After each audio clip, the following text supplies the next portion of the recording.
Teori probabilitas atau kemungkinan. Apa itu teori probabilitas? Teori probabilitas merupakan teori yang digunakan untuk memodelkan ketidakpastian. Nilai probabilitas suatu kejadian menunjukkan seberapa besar kemungkinan kejadian tersebut akan terjadi dengan silang nilai antara 0 sampai dengan 1.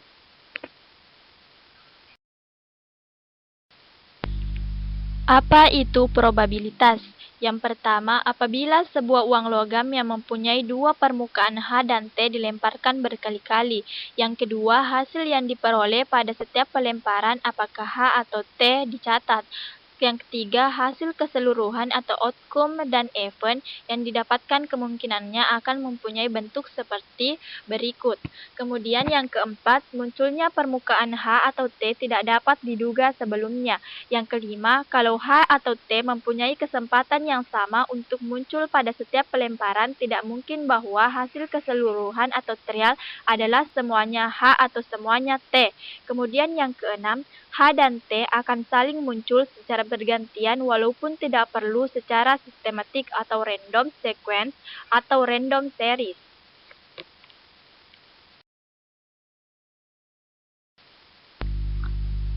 Manfaat probabilitas dalam penelitian.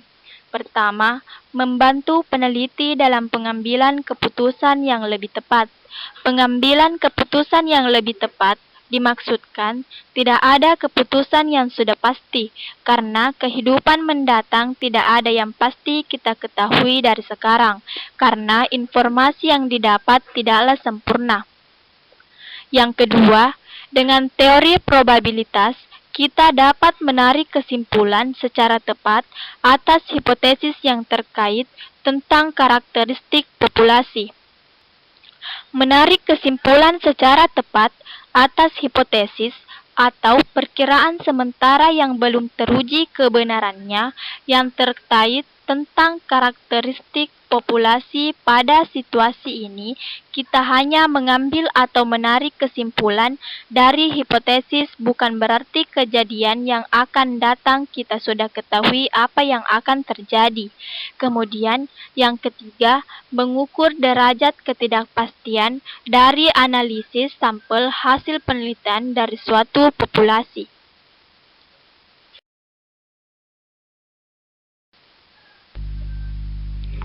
Nilai probabilitas outcome atau event. Pertama, tentang seri pelemparan sebuah uang logam yang bermuka dua buah, maka probabilitas untuk setiap muka akan mendekati 1/2. Kedua, tentang seri pelemparan sebuah dadu bermuka 6 buah, maka probabilitas untuk setiap muka akan mendekati 1/6. Probabilitas selalu dinyatakan dengan angka yang berkisar antara 0 dan 1.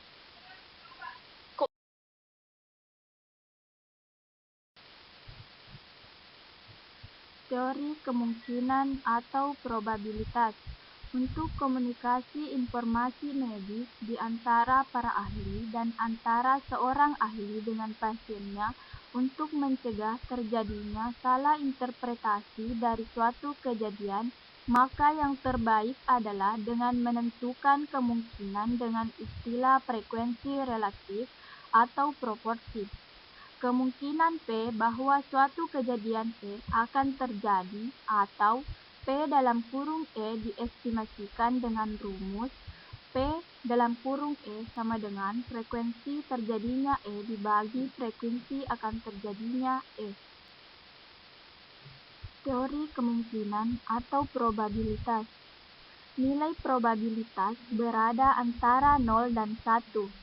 A. Nilai 0 artinya kejadian tidak akan terjadi. B. Nilai 1 artinya kejadian pasti terjadi. C. Nilai 0,5 artinya kemungkinan kejadian akan terjadi sama dengan kejadian tidak akan terjadi. Jumlah dari probabilitas atau frekuensi relatif dari semua kejadian yang dapat terjadi dalam sampel harus 1 atau 100%. Konsep probabilitas.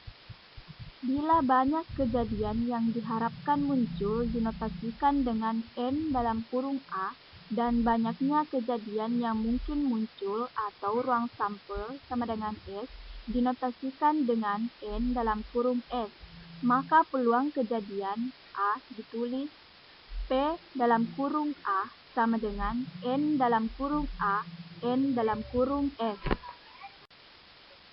Contoh yang pertama. Adapun soalnya, yaitu peluang muncul muka dadu nomor 5 dari pelemparan sebuah dadu satu kali adalah. Kemudian penyelesaian.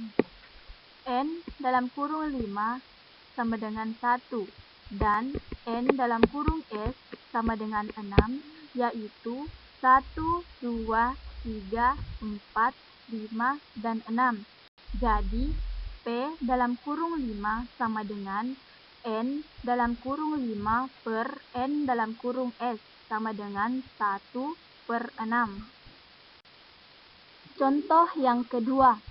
Dalam sebuah kantong terdapat 4 kelereng merah dan 3 kelereng biru. Bila sebuah kelereng diambil dari dalam kantong, maka peluang terambilnya kelereng merah adalah. Kemudian penyelesaiannya. Kejadian yang diharapkan muncul yaitu terambilnya kelereng merah ada 4. N dalam kurung merah sama dengan 4. Kejadian yang mungkin muncul yaitu terambil 4 kelereng merah dan 3 kelereng biru. N dalam kurung S sama dengan 4 tambah 3 sama dengan 7. Jadi peluang kelereng merah yang terambil adalah P dalam kurung merah sama dengan N dalam kurung merah per N dalam kurung S. Jadi, P dalam kurung merah sama dengan 4 per 7. Kemudian kita masuk pada contoh ketiga. Adapun soalnya yaitu, dalam sebuah kantong terdapat 7 kelereng merah dan 3 kelereng biru. Bila 3 buah kelereng diambil sekaligus, maka peluang terambilnya kelereng merah adalah. Adapun penyelesaiannya sebagai berikut.